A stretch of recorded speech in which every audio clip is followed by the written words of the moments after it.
Welcome to another episode of 3 Do Who. I'm Eric, and with me today are my two favorite Whovians, James and Mike. How are you two doing today? Just fine.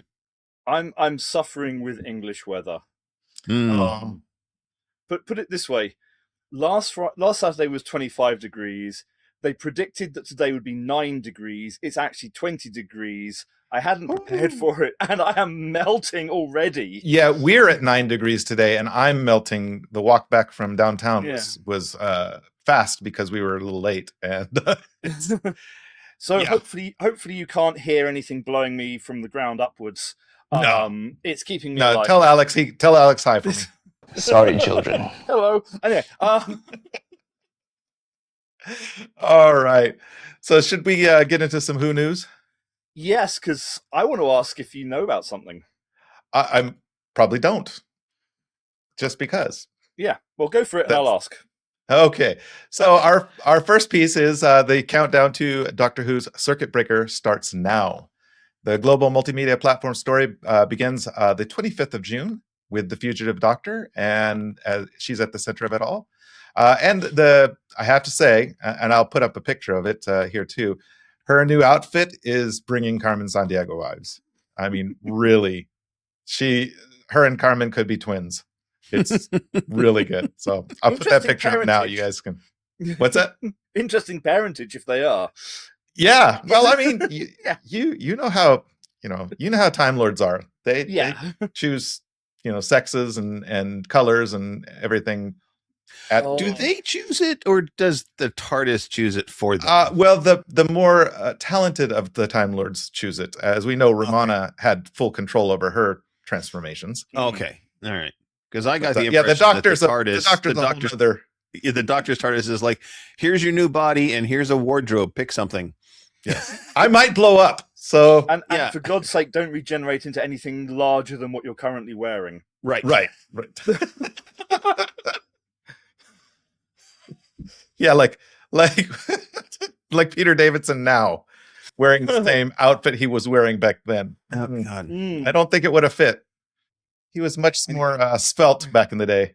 Tighter buttons. Anyways, back to Circuit Breaker while we quit teasing former actors. Okay. Major new Doctor Who story event is here, and this time the threat is closer than ever. Following its initial reveal last year, BBC Studios has unveiled a new rollout details, story elements, and artwork for Circuit Breaker in the latest episode, The Whoniverse Show. And that's available, of course, on the official Doctor Who YouTube channel, if you want to go check it out. Circuit Breaker launches June 25th, as I said, kicks off an epic multi-platform adventure unfolding this summer across audio, publishing, gaming, and digital, bringing fans together for one connected, must-follow Whoniverse event. We'll see if they get it right this time. Right. Getting it right this time. It's third time lucky, I know. First time was catastrophic cock-up. Yeah. Second time was horrendously badly launched and killed off all the interest in it. Yeah. There is something I have noticed in the publicity for it that has seemingly garnered no discussion at all so far. And what is that? Okay, so they've released a kind of a story guide so that you can see which ones are going to be comics, which ones are going to be audios, books. And again, you got the wretched computer game thing, which I'll talk about later. Right. But if you look at it carefully, one of them is listed as DVD. Yes, I do. Think it's about halfway along the line. Yeah. Huh. And it's and I do see a familiar companion there who's no longer with us. The actress is no longer with us, so this should be interesting. There's so much. I think the problem is there is so much potential. Because you've got Joe Martin, who is fabulous. Yeah. You've got this bizarre, so far lacking in publicity DVD. So no one knows what that's going to be. Yeah. And I'm just thinking, please don't cock this up. Please don't.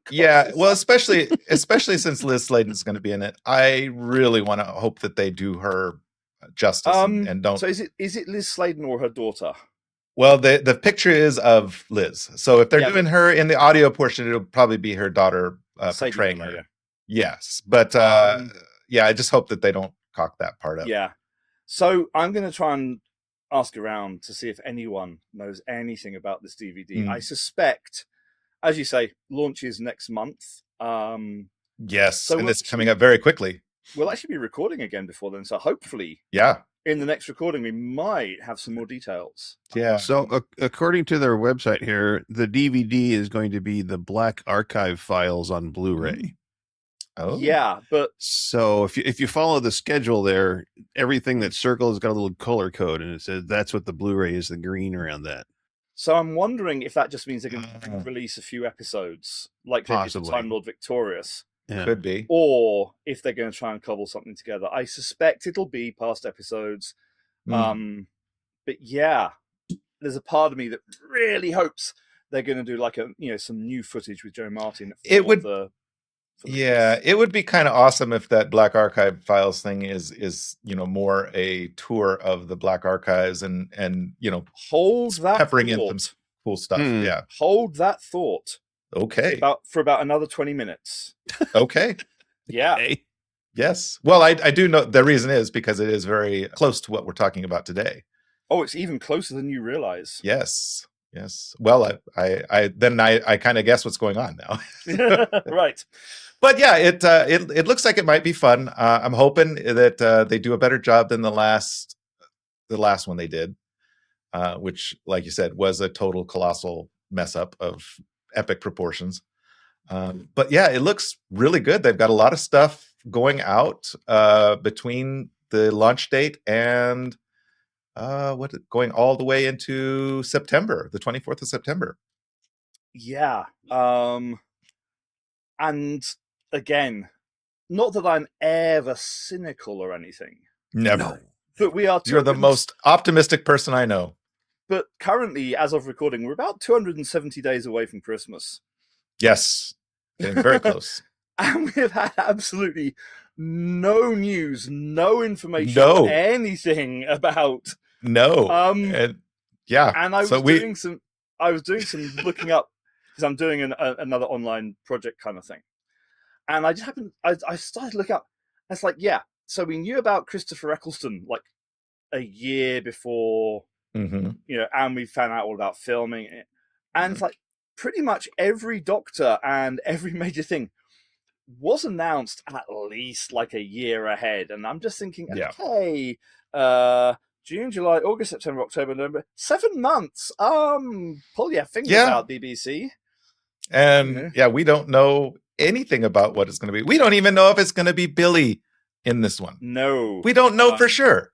They could bring Tennant back and have him do the Christmas special again. Apparently, so far, 2 actors have openly denied that they're either in it or have any interest in being in it. Okay. Tennant and Joe Martin. Well, I almost don't believe Tennant because, he's sneaky about getting back in Doctor Who. No, the other reason I'm pretty sure it's not Tennant is because we're 7 months away from publicity, and so far it hasn't been leaked yet. Yeah. Which, let's face it, it's RTD. Yeah. But, David's never been too bad about leaking stuff. No, but RTD has always leaked stuff. True. Yeah. Right, so what else have you got on the news front? So that's pretty much it. Like I said, and I did put up earlier the picture of where in the world is Carmen Doctor Who. That got some traction on our Blue Sky account. Yeah. So the only other bit that I've got, which we must be getting close to now. Last year there was an accidental leak. Okay. Which so far has held true for all the things that were leaked. And basically kind of, we're May as of recording. There is a very strong rumor that there will be a Troughton announcement for an animation coming up next month. Very nice.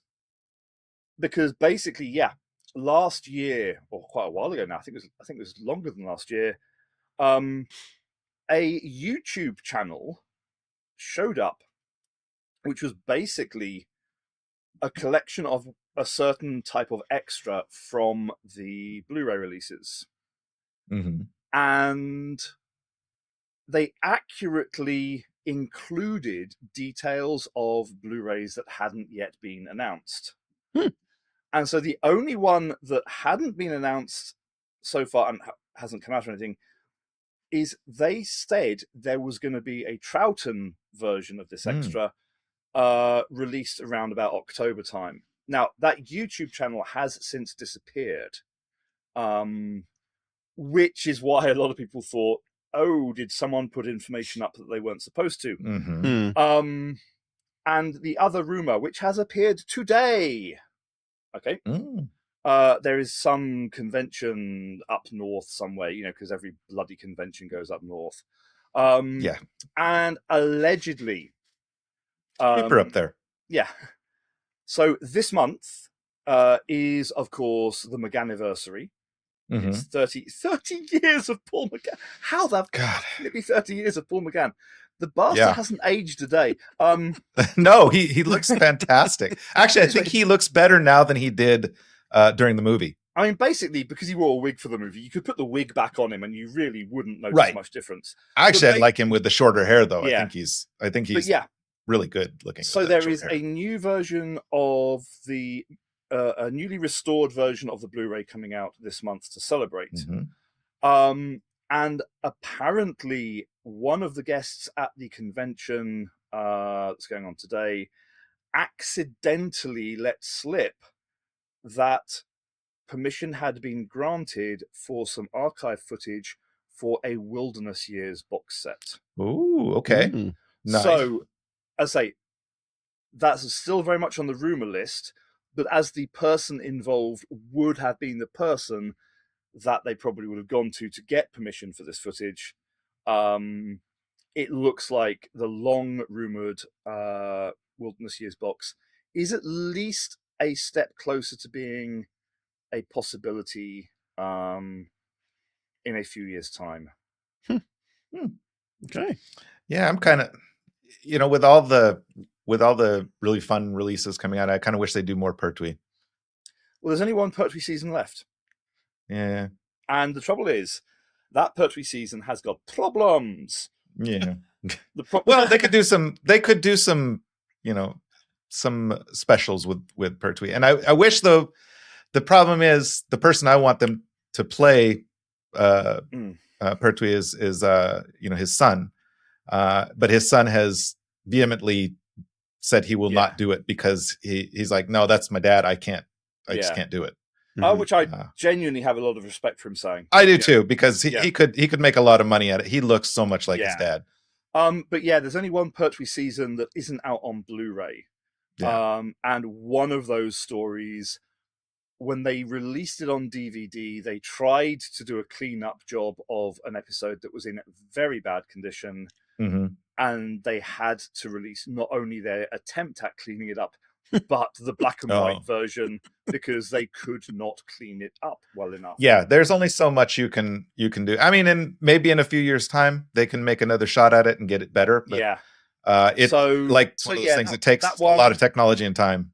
Mm-hmm. And the other problem with that season is because they have left it so long, a large number, in fact, virtually all of the people involved with it are no longer with us. Mm-hmm. So whether or not they would get many new features for it is another matter. Yeah, I'd just like to hear Sean talk about his dad. I think that would be fun. I think that would be a great extra, Yeah. him being interviewed about his memories of it. Because when I met him at one of the Comic-Cons and talked to him just briefly, he's like, oh, my dad was the best. And, he had nothing but great things to say about his dad. So, yeah. And I was like, well, are you going to play him sometime? No, can't ever do it. Can't ever do it. He's like, I can't live up to that. He's my hero. I can't do it. That's cool. I mean, he's such a nice guy. I'm sad that, his dad's not around anymore. Yeah. So should we get on to the main bit? 'Cause it ties in with Pertwee and the unit years. Yes. Let's get on with Osgood. Petronella Osgood. I can't wait to hear just how much you're going to try and cover, and then I get. I only covered a little bit, and it's still by far the longest intro for a character that I've ever done. I had no idea. I love Osgood, and just a few times I've seen her on screen, I had no idea that her backstory has exploded like exponentially since she first appeared. It's great because it's a fantastic character. But and the actress that plays her she's sweet as can be. Wow.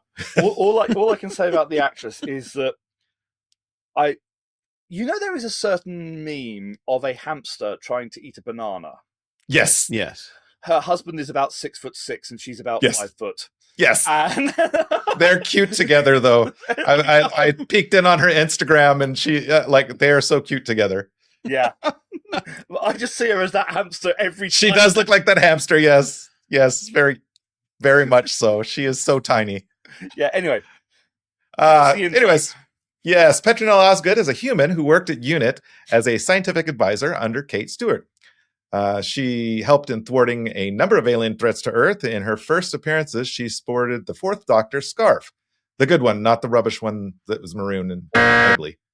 I can't stand the maroon. Ugh. That's the worst thing they ever did to Tom, was put him in that maroon outfit. Sorry. I think they did worse to him.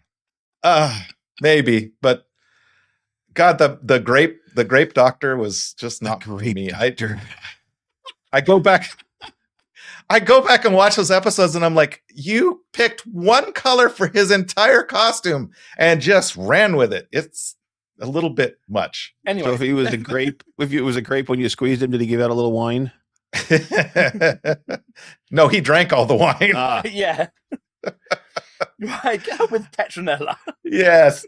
So she also belonged to an old UNIT family, and many of her relatives were science geeks, including her aunt, I believe, was a huge influence on her. When she was young, she took swimming lessons, but had a fear of diving boards, and so she didn't get her swimming badge.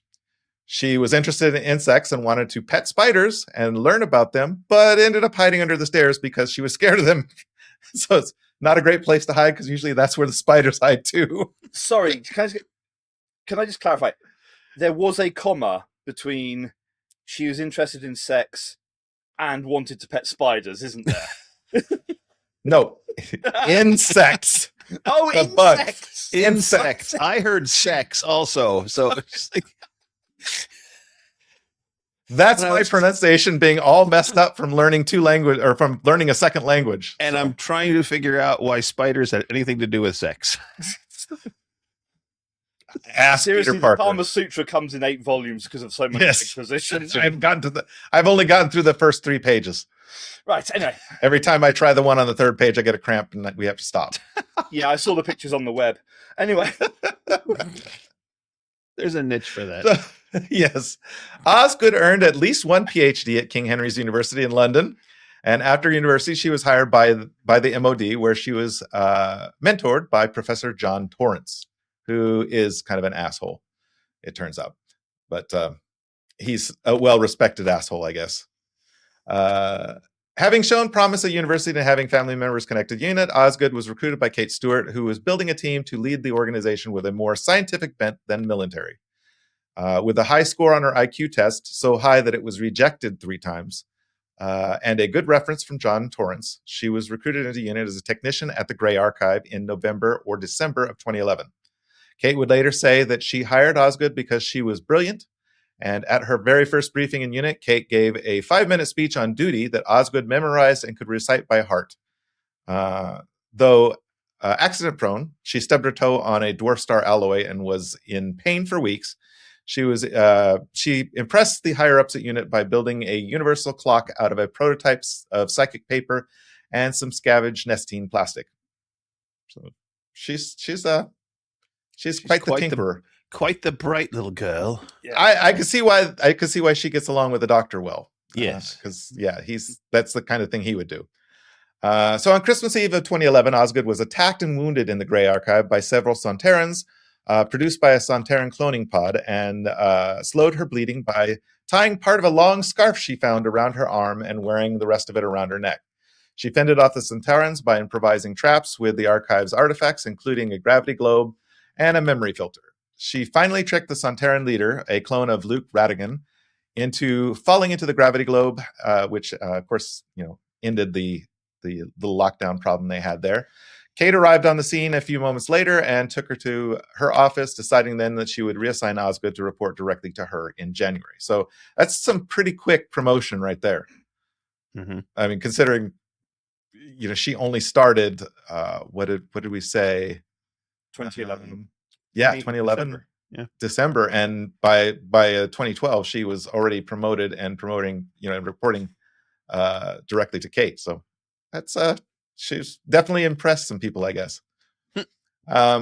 Osgood became unit's scientific advisor and focused on building tech to stop the soldiers from shooting aliens. She continued to wear the scarf that she found in the Gray Archive and enjoyed reading about the Doctor's adventures, so much so that she accidentally memorized them. She later took to dressing like several of the Doctor's other incarnations. This included the 3rd, 5th, 6th, and 11th Doctors. And later, her Zygon duplicate would dress like the 7th Doctor as well. In addition to being one of the Doctor's biggest fans, she idolized several of the Doctor's companions and even had an adventure with Sarah Jane Smith, who later told her about the importance of screaming when running from alien threats. Very much sounds like Liz. She also met Kate's father and also worked with Joe Jones. So that kind of ties in again to what we were talking about. Yep.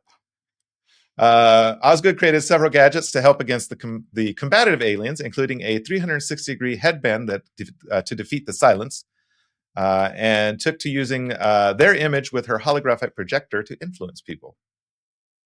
Yeah, it's like that's a pretty good technique because they won't remember it afterwards. Mm-hmm. Influence away, and they won't remember being influenced afterwards. So then we get to the Zygon invasion. Osgood was duplicated along with several unit personnel, and later in the Black Archive, the War, 10th, and 11th Doctors made Kate, Osgood, and the Zygons forget who they were, or who were the humans and who were the Zygons, to allow them to create the perfect peace treaty. They spent 10 hours devising the treaty, and during one of the breaks, Osgood realized that she was the human and her double was the Zygon when she handed her double her inhaler. However, they kept this a secret. The two Osgoods administered and embodied the peace between their two races and kept an eye on the Osgood boxes, which go back and watch that if you, if you're unsure of what the Osgood boxes are. But they refused to reveal which one of them was human and which one was Zygon, and together they recorded a message to dissuade anybody who captured them for searching for the boxes. Osgood's Zygon double was later killed by Missy, and she went mad with grief and later went undercover to the United States. She visited Truth or Consequences, where fights broke out between the humans and Zygons, and informed the Doctor of the nightmare scenario when she was attacked by Zygon rebels. The 12th Doctor saved Osgood, but their airplane was shot down by Bonnie, the leader of the Truth or Consequences rebels, who had taken the form of Clara Oswald. They later saved Clara, and afterwards the Doctor talked Bonnie out of her revolution. Bonnie then took on Osgood's form to help her keep the peace. The Doctor offered Osgood the opportunity to travel in the TARDIS with him, but she turned him down as she was needed at home and returned to work with her new sister. So there's a lot more adventures that Osgood and Bonnie participated in, but I'm going to stop here and hand things over to James and Mike to give their thoughts and perspectives. I honestly didn't realize it was such a complex and large storyline.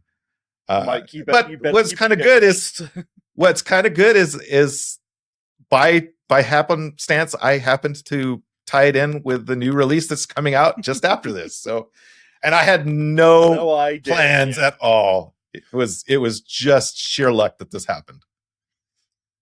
I'm going to be honest with you. When I started doing the research on this, I thought we were talking about Nardal.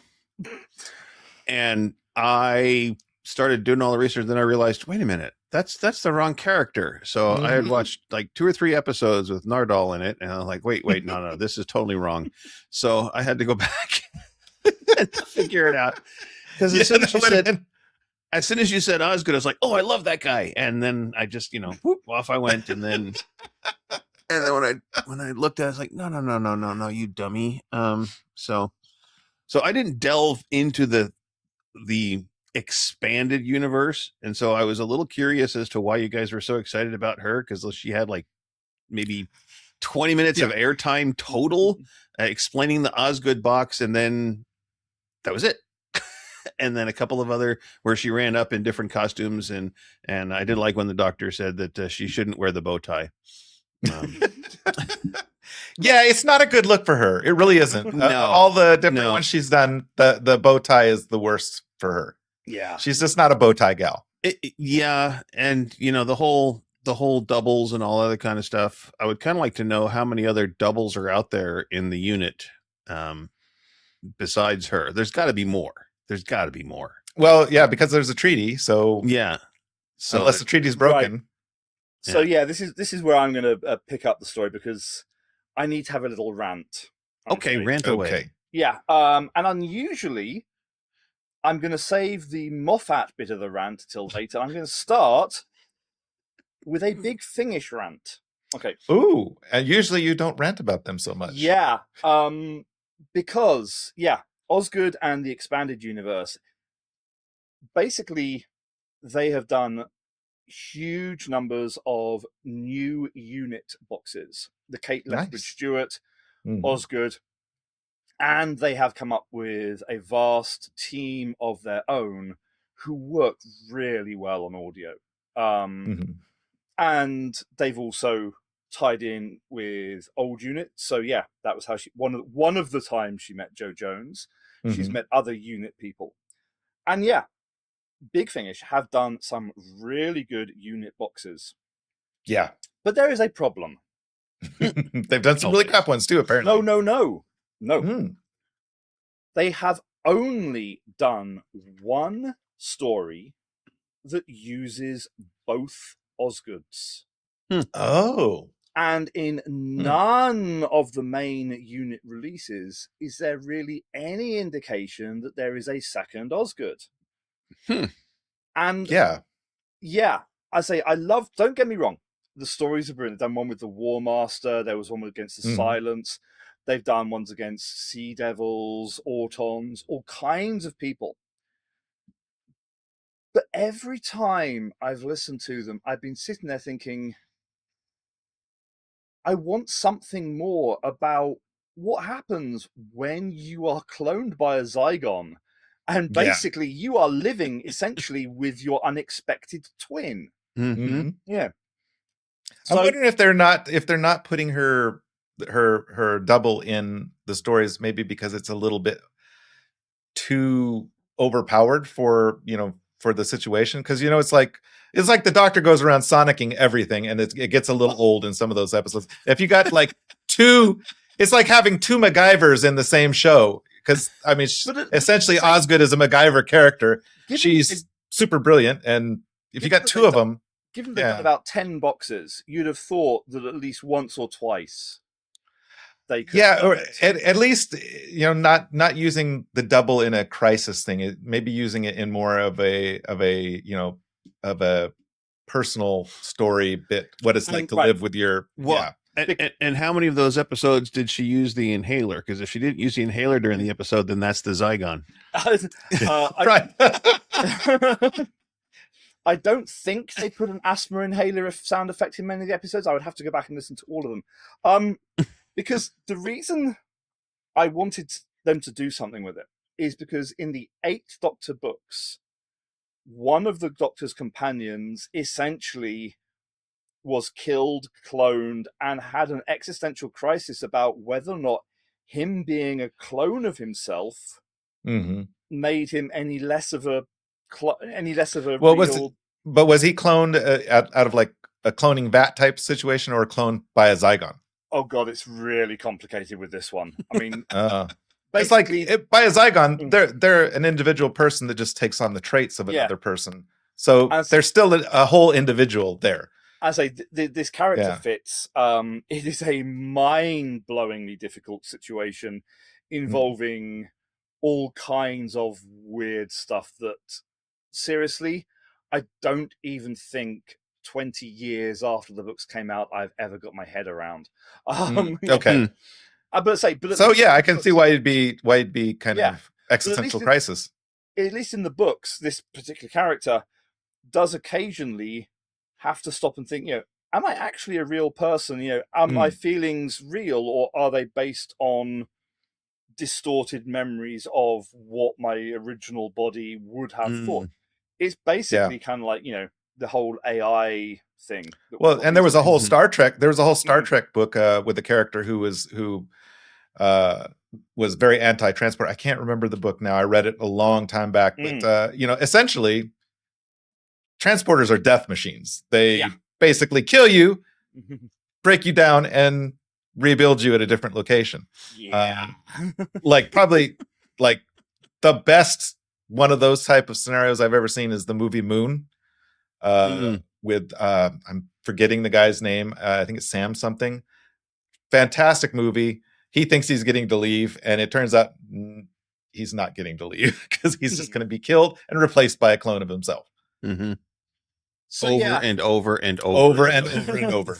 Yes, So, it's really good. Unusually for Big Finish, I do feel a little bit frustrated that because they could at least give some interpersonal relationship stuff, because it's got to be hard living with somebody who's essentially a twin you didn't have from birth.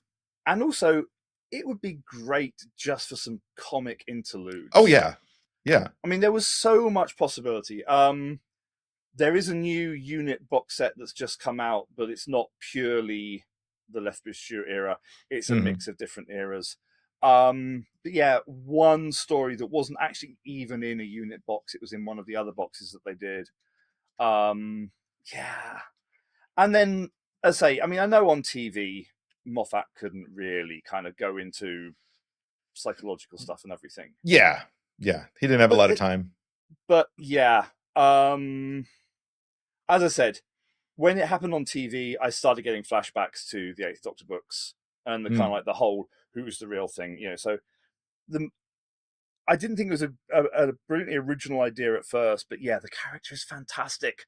Yeah. So even though I'm disappointed that we didn't get the doubles, the unit boxes, her relationship with Kate, her relationship with the other characters that they have created for the unit team is brilliant. And then RTD comes along, and where is Osgood? Yeah, like he shelved one of the best unit characters there, and then brought in some other character. No, don't get me wrong. I'm forgetting her name now. The lady in the wheelchair. Yeah, she's fantastic. I love her too. She's brilliant. But like, where's Osgood? She's nowhere to be seen. And worst of all, and I even went back and checked the scripts for every relevant episode. Osgood is not even named, as far as I can tell, in any of the unit stories. That's a shame. Like, that's, you had a really good working relationship with Osgood. Surely you should have at least nominally said, "Oh, by the way, how's Petronella? How's Bobby?" At least some mention of her. Let us know what's happened to her. Yeah, but I say, unfortunately, that's a bigger issue for me, than just the Osgood thing. I mean, the unit. Well, I mean, even Moffat did that. There's the mention of when the doctor asked about her, I can't remember which episode. She's like, "You just missed her." Yeah, she's going to be so upset that she missed seeing you. Yeah, I mean, it is just, you've got this brilliant, and I appreciate that the actress might have had other things, getting married, all that kind of stuff. Yeah, but I feel that, but it's been years, especially, has really ruined so many opportunities but to make up for that, okay, this is where this whole episode is going to degenerate into a jumble of everything being interconnected, by the way. No, you'd laugh, but say kind of, No, I can only imagine, because just reading the first parts that I read, I was like, I had no idea the character was this ingrained in the stories. So we didn't do playlists last month because we had all the stuff about them, the Return Missing episodes. And my playlist was going to be computer games, and I'm going to do the proper bit later on once we get to it. But Osgood is huge in the expanded universe, not just in the unit boxes, to the extent where one of the games, which I believe you can still even download, install, play, and run, and everything on Android and iOS, has Osgood as the central character. It's called The Lonely Assassins. Yeah, and I think she's mentioned in the Right. VR game too. She's mentioned. Oh, believe me, she is in every fucking thing. She Yeah. is in the Weeping Assassins, Doctor Who Infinity, which I believe, more of which data though I don't think is officially available anymore. She is in that. She was in Doctor Who Legacy. She has been in the comics. She has been in this, that, and the other. She has been, when they have done kind of Big Finish, have done big box sets. She has nearly always had a presence in the box sets. Osgood is amazing, and I think that's also why I'm kind of doubly disappointed in the TV series. But the one thing I want to really praise them for, Osgood is in Doctor Who Redacted, and Doctor Who Redacted is I've never known what to call it because it was kind of initially advertised as a podcast kind of thing, but it isn't. It was a full-blown 10-part Doctor Who world drama. It wasn't done by the BBC. It wasn't done by Big Finish. It was done by the BBC, and it is all about LGBTQ characters. And Osgood is part of that series. She is part of the story.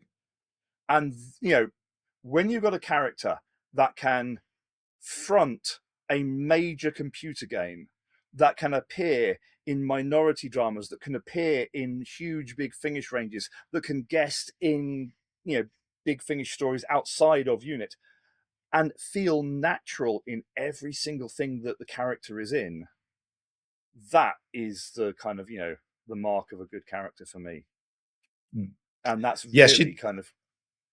Sadly, she does not appear in Edge of Time. I'm sorry. Okay, I just looked it up. I was trying to remember. I was like, I thought they mentioned her in it, but no, I don't think she is. So. But yeah, given how many other things she's in, I think dipping out on one thing, yeah. And the game wasn't that good anyways, so. Right. Okay. Yeah, so my closing comment is, Osgood fits into Doctor Who like a glove. Yes. She is the absolute spirit of everything that Doctor Who should be. Well, I mean, she's essentially a human version of the Doctor in as far as her ability to cobble together unique solutions for, out of time plans and stuff like that. Right. Should we do the delayed playlists? Sure, let's do it. Because this is going to get really complicated and wibbly, timey, knotty. It's going to get even worse as we go on. Sorry. No. It's going to get not just worse; it's going to get obscene. Right. Because one of you picked a topic that resulted in complaints being made to television. Yeah. We know which one that is. I don't think Mike does know, does he? No, I don't think so. Right, let's do Lupari first.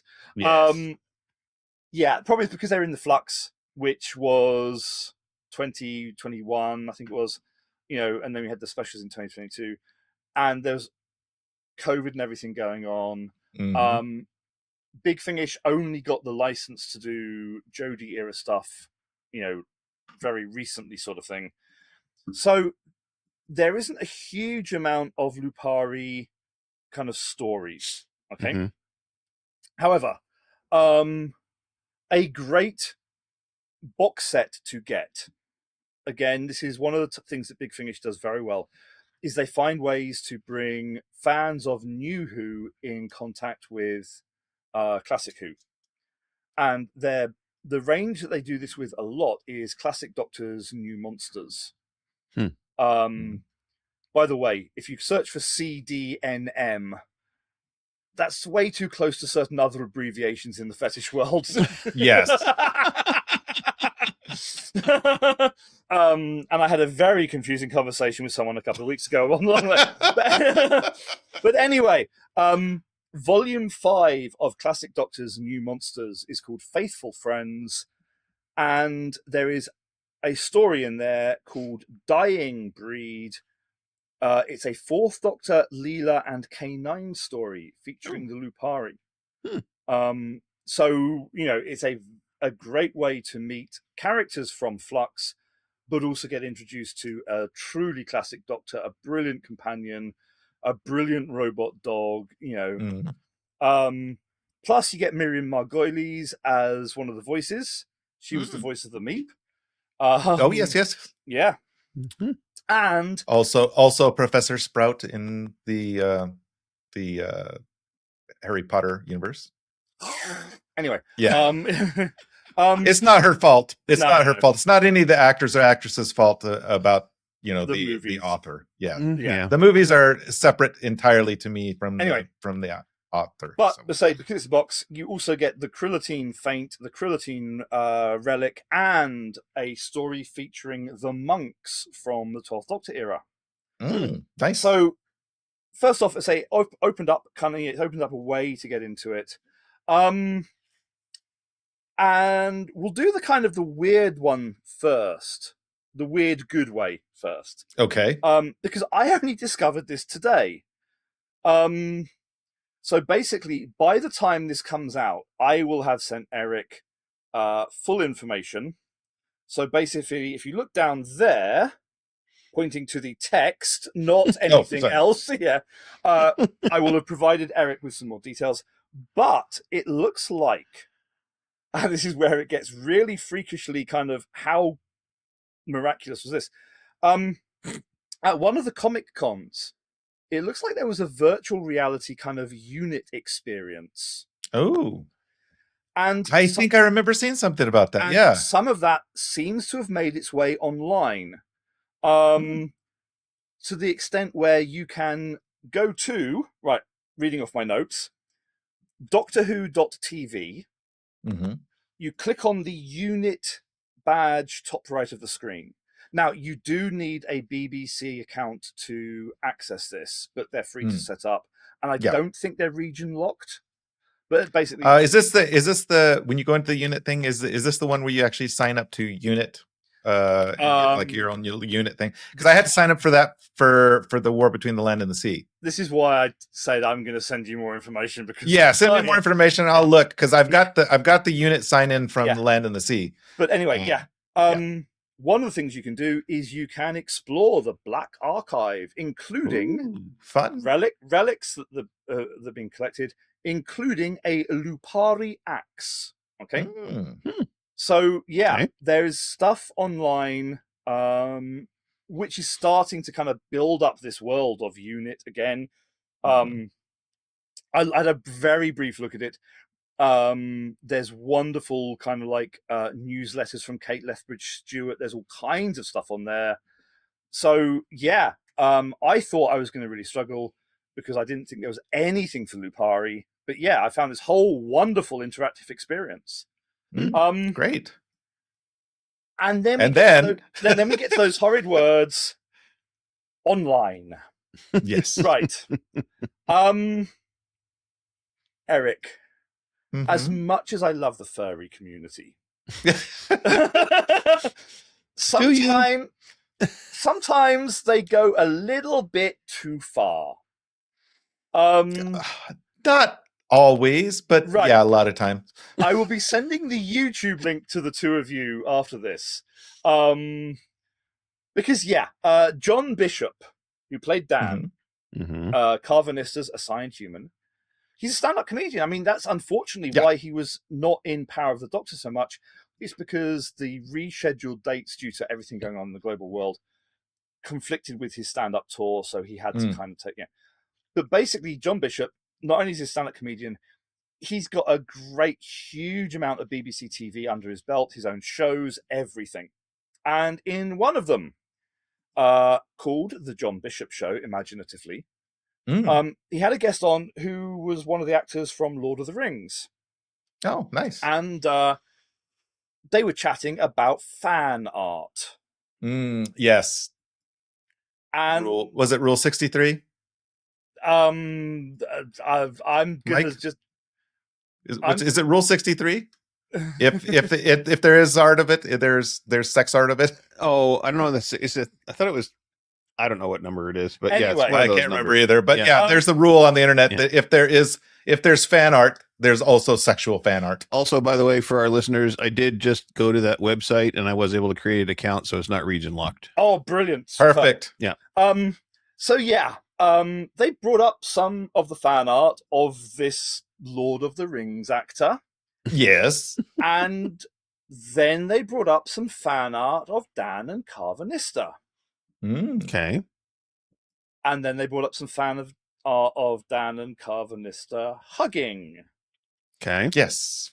And then on BBC TV, they brought up on full screen HD resolution fan art of Dan and Carvanista fucking. Nice. Well, I mean, that is not the first time, though, that's happened on BBC. Go back to John Oliver's bit about the rat art, the erotic rat art. Yeah.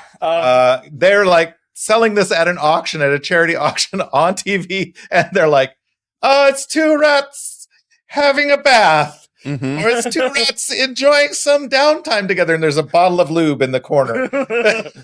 Oh no! I mean, this wasn't even bottle of lube in the corner.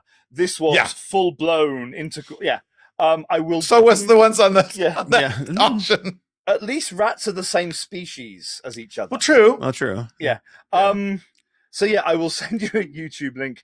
It actually took me a while to find the specific clip because a lot of the clips of it are of people doing reaction videos to John Bishop reacting to the. I was like, no, just give me well, and to be honest, it's not just the furry community, but the furry community has a big interest in the werewolf artwork stuff, the erotic werewolf artwork stuff. But that's not just a furry thing. There's also some regular, regular side of art, just normal sexual stuff that fetishizes werewolves as well. Well, and vampires and dig into Doctor Who hentai and see what that gets you. Oh God, yeah. There's a lot of that too. But I mean, it's fine to do it on the net, but to send it to the actor, it's just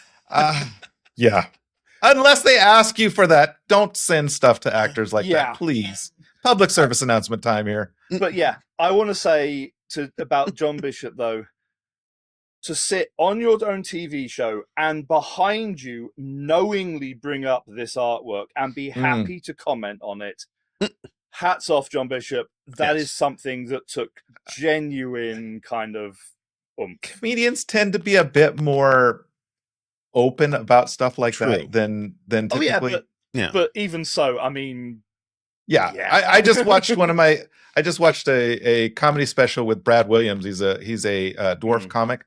And he was this was the most sexually explicit he's gotten in any of his concerts, and I was a bit surprised. It's a little bit more, it was a little bit more than I had ever heard him get into stuff like that. But a lot of comedians they get to the point where it's just like, okay, it's funny. I mean, right.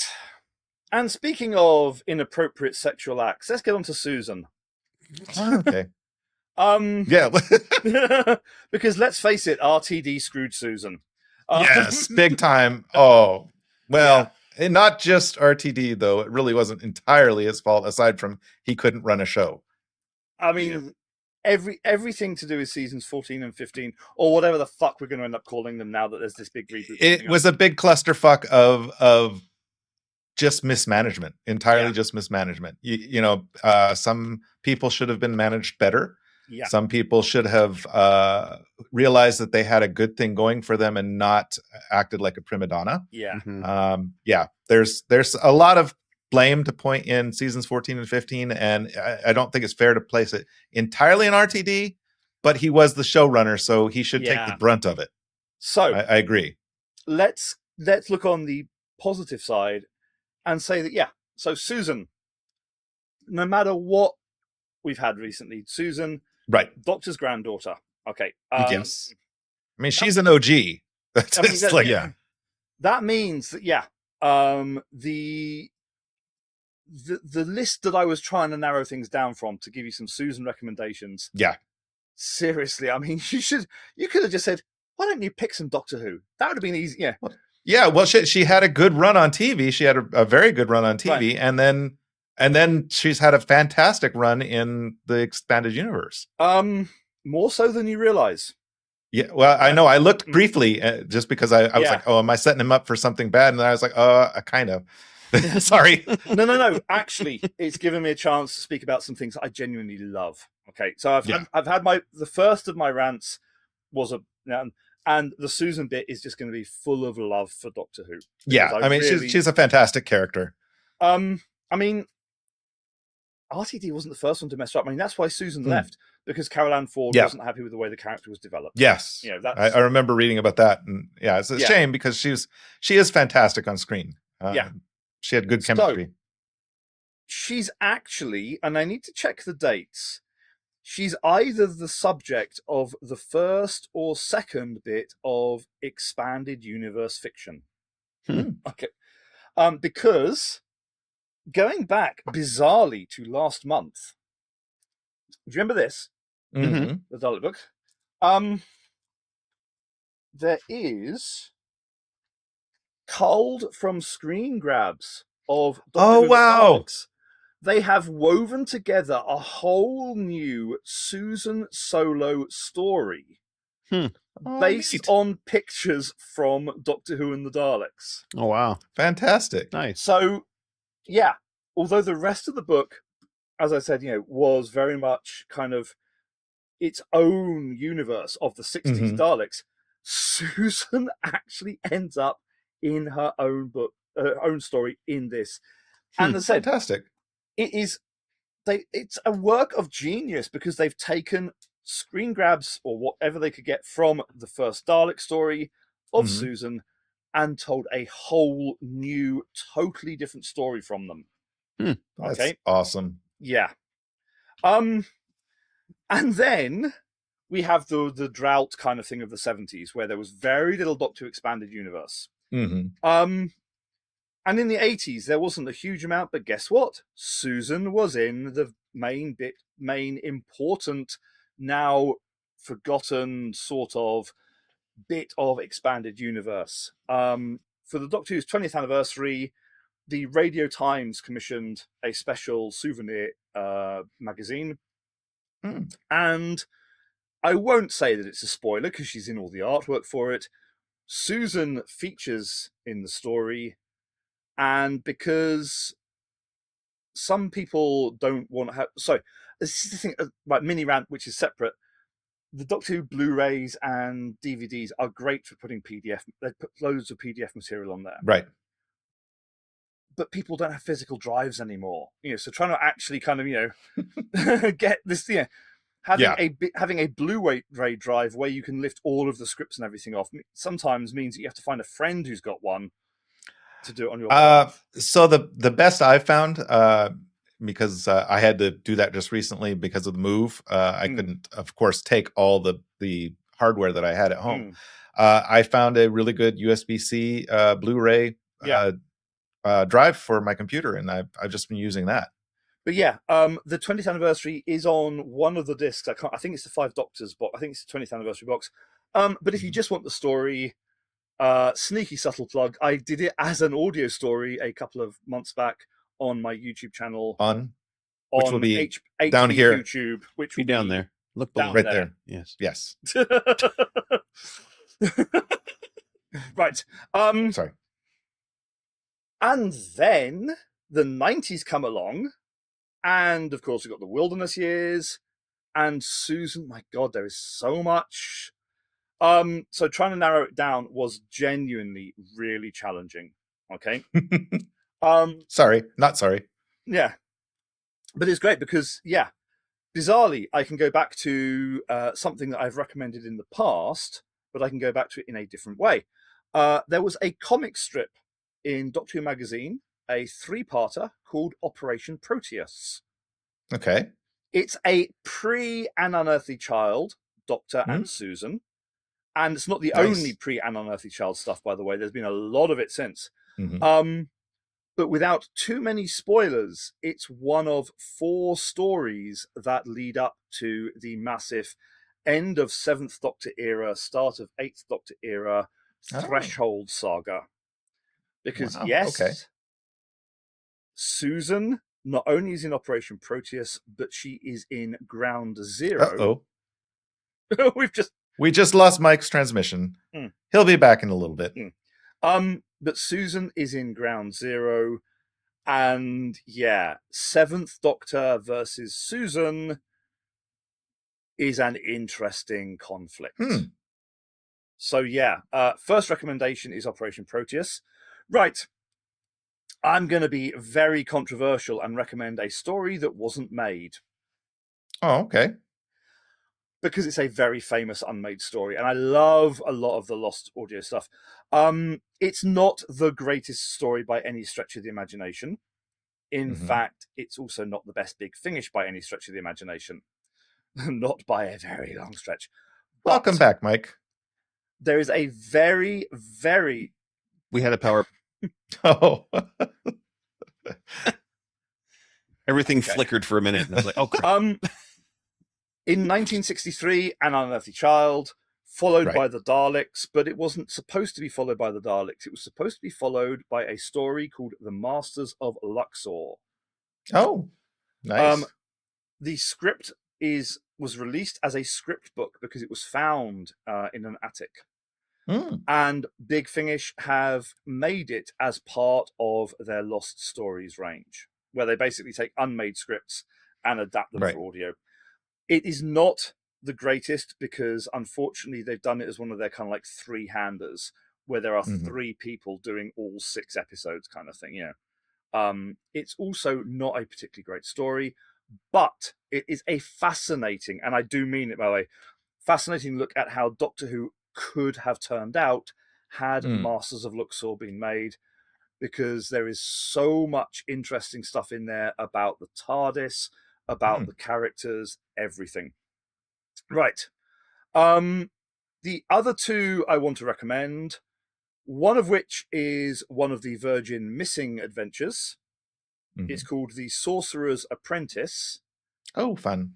Yep, and it is a First Doctor Ian, Barbara and Susan book where they encounter dragons and all kinds of mythical creatures.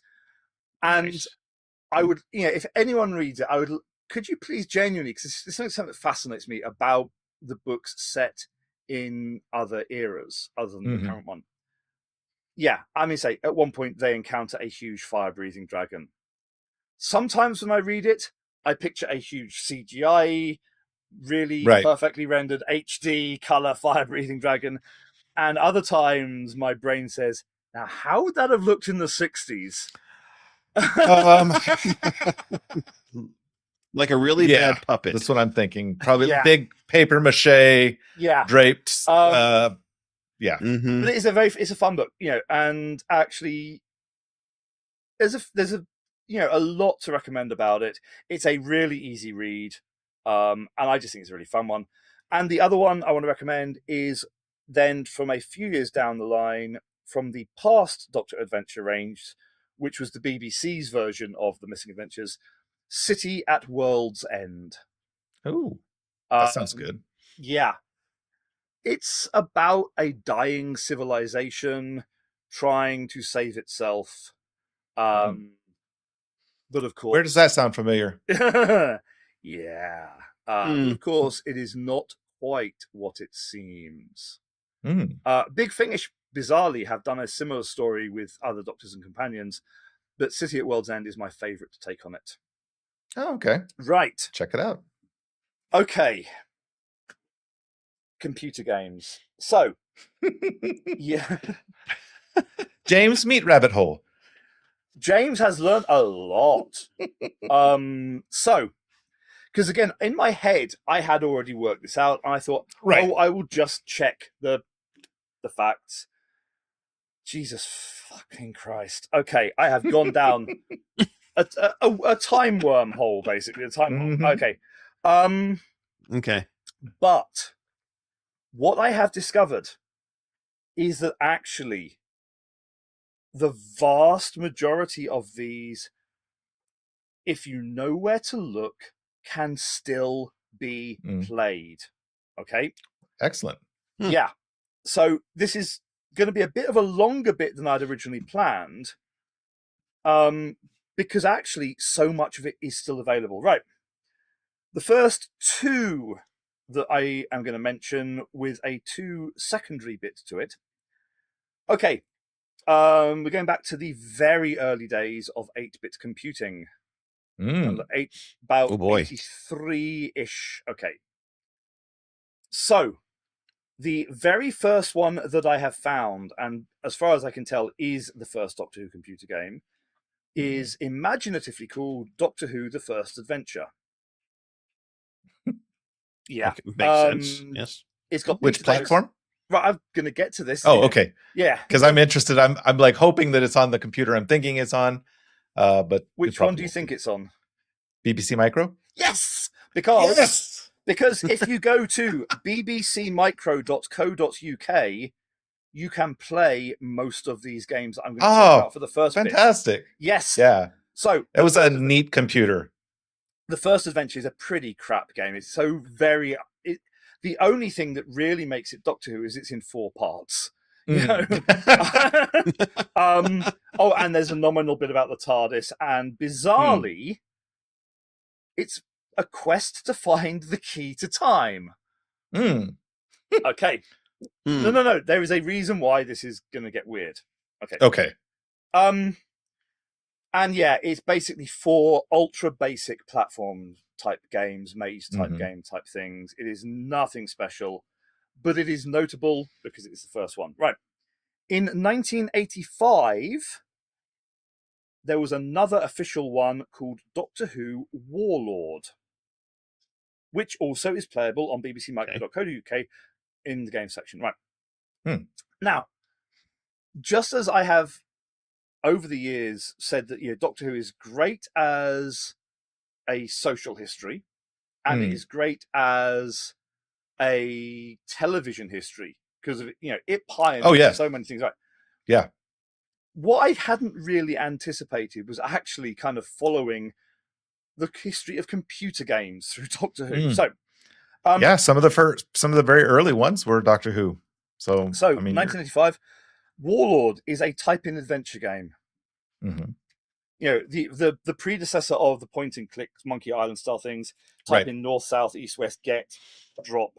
It's a very Zork game. Yeah, but basically, I say I haven't started playing it yet because apparently it has something like 250 locations. Whoa! On an 8-bit computer game.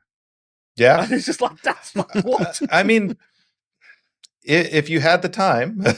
It was possible to do those with those old games. Yeah, but say 250 locations. It's a non-specific Doctor. You are basically the Doctor's companion trying to rescue him. And then, bloody hellfires and damnation. Doctor Who and the Mines of Terror. Okay. AKA, what happens when you can't be asked to pay much copyright.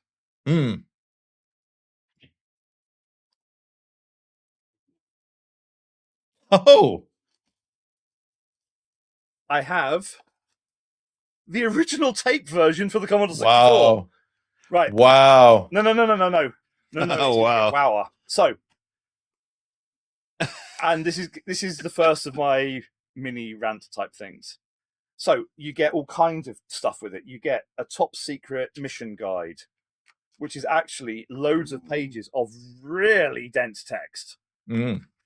Yeah. No kidding. You get your guide to what all the things on screen look like, what they are, what the enemies are. You get a double-sided fold-out map. Okay. And you get instructions on distracting a madrag. What you don't get is a good game. Right. But if you want to play it, the Commodore 64 is back on sale again. Yeah, and it's also, by the way, Mines of Terror is on the bbc.co.uk, bbcmicro.co.uk site. Right.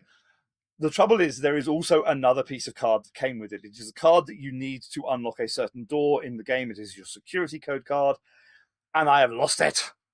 And more importantly, as far as I can see, on that site, there isn't a JPEG of the card. Oh, no. But basically, if you just get to the bit and you start hammering the buttons in random orders, eventually the door opens. Yeah. It tried its best. It tried its best to be something different. It tried its best to get the Daleks and didn't get the copyright, hence they got the Madrags. And it tried its best to get K9. It didn't get K9. It got Splinks, which is a cat that you can program. Not K9 at all, no siree. Nope, it's a cat. And DWM programmable cats. And DWM did not at all nickname it Kit 10. Anyway. Right. Yeah, they better be careful because the guy that owns Commodore now is also a Knight Rider fan and owns 2 kits. Actually, they're giving one away now too. Right. The Daleks did turn up eventually in a really shit platform game called Dalek Attack. Again, it's out there online. It's terrible. Right. I think I played that one. Yeah. Right. Okay. I'm now going to trigger some really horrid memories. Which one's that? Oh. Doctor Who, Destiny of the Doctors. Yes. Plural, by the way. The reason I'm emphasizing that is because there is a 11 CD release of a story called Destiny of the Doctor, singular, which is marginally less painful to get through than this. This was released at $8.99 in 1997, which in modern money is 25 quid. Which is $24.99 too much. Yes. Imagine the Doom Quake type engine. Yes. But the Temu version of it, the Wish version of it. Yeah. And imagine it's been, the game aspect of it has been written by someone who's never played a computer game before. But unfortunately, a lot of these franchise, science fiction franchise games tend to be pretty bad. The first ones especially from the early ages of home gaming are pretty bad. They're just the first one was in 1983. This was in 1997. They had 14 years to work out how to do a Doctor Who. They did. By 97, games were getting better. You're right. But 2 things that make it worth hunting down. One is that there is a TARDIS database in it. Oh, nice. Where you can look up thousands of pages of information about classic Doctor Who. Nice. And the second thing is the main villain of it is the Master. And Anthony Ainley was called back to recreate the role of the Master in about half an hour's worth of specially shot footage, along with classic clips and everything. It is worth it just for his performances. Oh, excellent. Oh my God, some of his stuff is brilliant. Fantastic. You remember Eric Roberts in the TV movie? Yes. Now let Anthony Ainley go more over the top than Eric Roberts did. Oh, okay. And throw in a really decent version of the Doctor Who theme tune as part of it. Did he have time for a costume change before he tortured the hell Doctor? Yeah. Okay. Oh, yeah. Right. Okay, so we have gone through crappy graphics, non-playable stuff, through typing adventures, through maze games, through kind of platform games, through first-person shooters. We have then got to the bit where I get to the main rant because there is such a bittersweet part of this. Okay, the new series came back 2005. And that was the perfect time because 2005 through 2010 was basically the golden era of the internet. Oh, yeah. Yeah. I mean, it came back not just at the right time for television, but they made the most of the internet. And I mean, they set up fake websites for Doctor Who. They set up all kinds of things. And starting with the Christopher Eccleston episode, Dalek, they started doing web-based, Flash-based games. Mm-hmm. So Dalek was a one-off trial. It was a brilliant little game. You had to kind of guide a Dalek round to do all kinds of tasks and everything. The Christmas Invasion had its own game, which 20-something years later I still can't bloody play and complete. Yeah. And then, essentially, right the way through the David Tennant era, so many stories not only had computer games written for them, and not just kind of, here's yet another platform one, here's yet another platform one. They were all specific to the story and different styles, genres, everything. They are brilliant. Yes, they are still out there. Yes, you can get, it's called Ruffle is the main one, which is a piece of software that will play Shockwave Flash. And yes, I want to chemically castrate whichever bastard decided that Shockwave Flash had to be removed and expunged from the internet. Yeah. Well, and especially the way they did it. It was very harsh. It was like a hard cutoff date, and then stuff just disappeared. And it left a lot of people really upset about that. Because, well, I would not, just on a very side note and a very personal thing, the reason I found this such a bittersweet thing wasn't just because of the Doctor Who stuff. It's because in my other life, in my real life, I am an educator. There were so many educational resources that were perfect. And I mean, brilliant. I mean, superb. But were Flash-based. They were embedded into PowerPoints. They were embedded into this, that, and the other. And overnight, the education industry, some shit in a suit, just decided, oh no, you can't have all this stuff that you've spent decades writing your work around. Tough shit. Start again. Adobe should have released a sandboxed version of Flash for people to continue to use their Flash applications and stuff on. But I say the good news is, if you hunt around, you can find a lot of these Flash games. They play in Ruffle. I have checked this. One particular game doesn't seem to have been ported out correctly because it crashes. It's got the curse of infinite death every time you play it.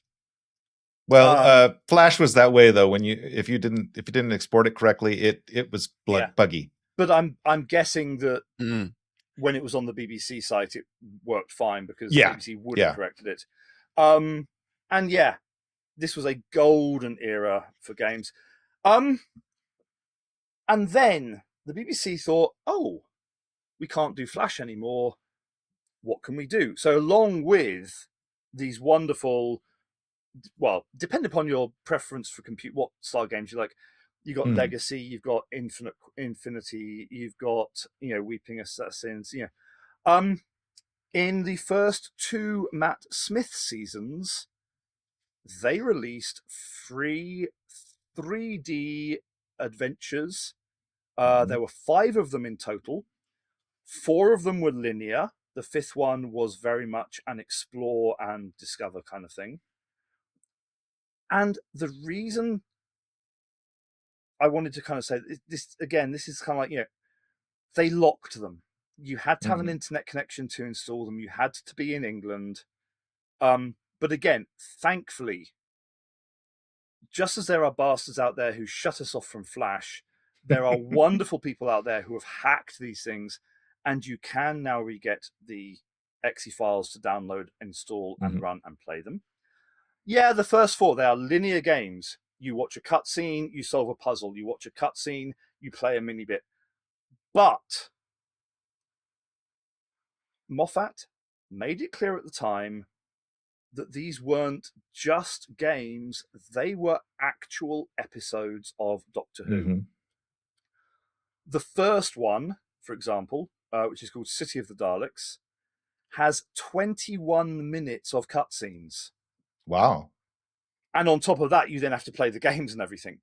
Right. That's like almost getting a whole episode. By the time you get to the gunpowder plot, which is the 5th one, where it's explore and you don't have to do it in order, I think it's nearly an hour of extra footage. Wow. All voiced by the proper actors, all voiced and designed by the BBC. We've got Daleks, you've got Cybermen, Vashta Narada. You've got one set purely inside the TARDIS. I won't do a spoiler as to kind of like, who the baddies are in the Gunpowder Plot, because it's not who you're going to expect. And at the time, they released concept art for them. They treated them as 5 extra episodes of Doctor Who. Nice. And okay. There's the Weeping Assassins, which is the found footage game which Osgood fronts. Yeah.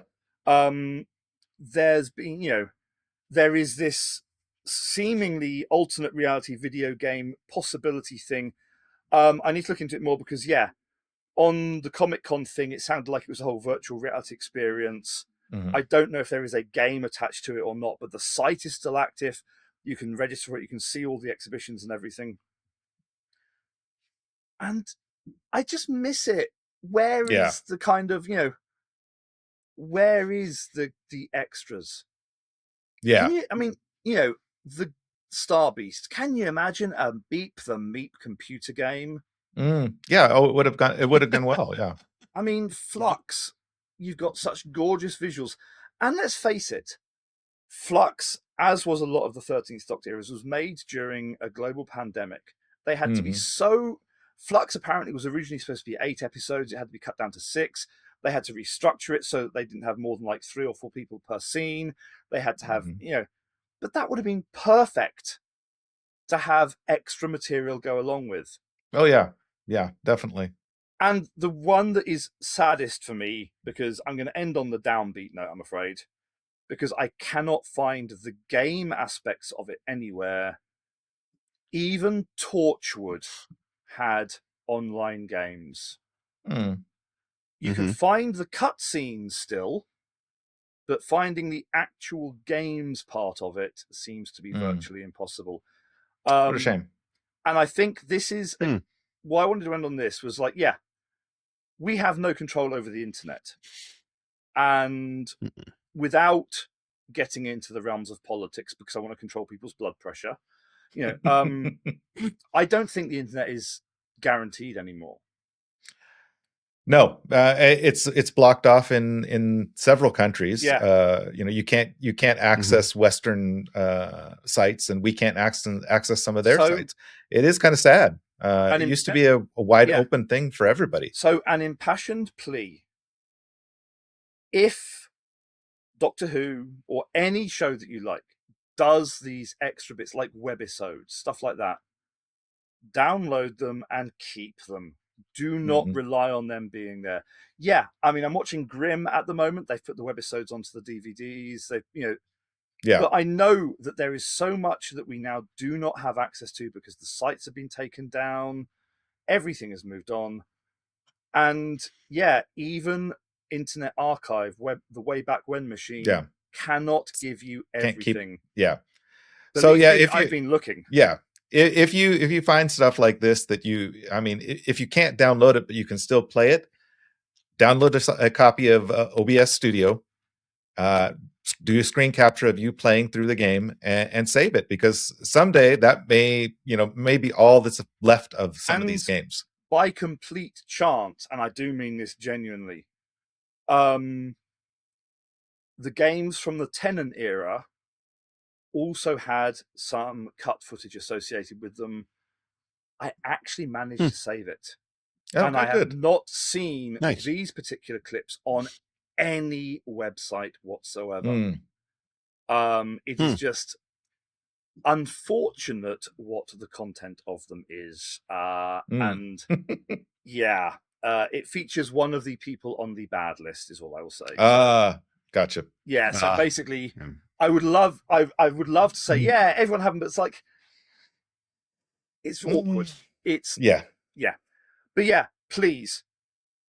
It wasn't till I started getting into this and trying to check that I realized just how much. I mean, even there was one on the iPad, Mazes of Time. I can't get that to run on anything. It's lost. It is essentially lost media, unless you have an iPad that goes back to 2011 that you have never updated and still runs. So and considering who your husband is and what he's what his love of Apple products is, if he can't figure out a way to help you make it run, then it's probably not possible. Yeah. Right. So, what do we want for next month's playlists? Okay, so my next month playlist is going to lead into also next month's episode. So I think this should be fun. Go on. I want Kate Stewart. Oh, okay. Do you want Kate Stewart Mark 1 or Kate Stewart Mark 2? Maybe ¿Por qué no los dos? Both of them. Both of them, yeah. Yes. Right. And Mike, what do you want? I have no fucking idea. Something and message it to me before the next recording session. Absolutely. We'll stay tuned for next month's episode so you find out what Mike picked. Because I'm gonna go with a second version of playlists. Okay. And I'm gonna be a real bastard and say I'm gonna dig into my collection and we're gonna look at the history of Doctor Who in board games. Oh, you have quite a few really good board games. I know that. Yes. I had one of them. The one with the VHS tape. Yeah. Oh, I know that, they're not going to be available, but at least I think it's interesting again to see just exactly what they ripped off. Sorry, what they homaged, what they paid good money for to make these things. So next month I'm going to have a huge stack of board games. But do not worry. I will be sending Eric pictures and videos of them to drop in, put on the thing, whatever, so that it's kind of a bit clearer. Yeah. Right. Yeah, some of those board games are really excellent. Like I said, I liked the one with the VHS tape where you got little clips of the Doctor helping you through things. And it was a lot of fun. They did a Star Trek one like that too. It was really good. But unfortunately, who's got a VHS machine to play those tapes anymore? So again, it's one of these things that's like, let's archive the stuff now whilst we can. Yes. Before it's too definitely. late. Yeah. Right. That is it for me. All righty. Actually, I have a playlist for you. So I opened up my Doctor Whoology book randomly, and it came up to Capacious Pockets, the Doctor's pockets on the inside. Very good. Oh, I can think of some really fun stories involving the Doctor's pockets. Yeah, there are some. There we go. Ones, yeah. So no, that's going to be great giggle. That's going to be a real Yeah. All right. Right. Excellent. All right. So next month's episode is going to be about UNIT. Excellent. Yes, I figure it's been long enough. We should really kind of delve into it because if you're not a huge Doctor Who nerd, you hear us talking about UNIT a lot and are like, well, what the hell is this about? But UNIT has been very prevalent the last several seasons. Yes, but for a while it wasn't it's prevalent. Been very prevalent. So it wasn't. It was just kind of out there for a long time, and then the latest few seasons, it's kind of come to the forefront again. One. And yes, we will mention the legal battle over UNIT. Yes. Mm. All right. Okay. Well, with that, thanks for joining us on another journey through time and space with the Doctor. Remember, you can support the show by liking and subscribing on YouTube or subscribing on Buzzsprout for as little as $3 a month. You can send us an email at 3dowho@gmail.com or a text or voice message from 3dowho.buzzsprout.com. The link is at the top of every episode's show notes. Follow us on Blue Sky, 3dowho.bsky.social, or join us on our Telegram group chat at 3dowho. All right. See you guys later.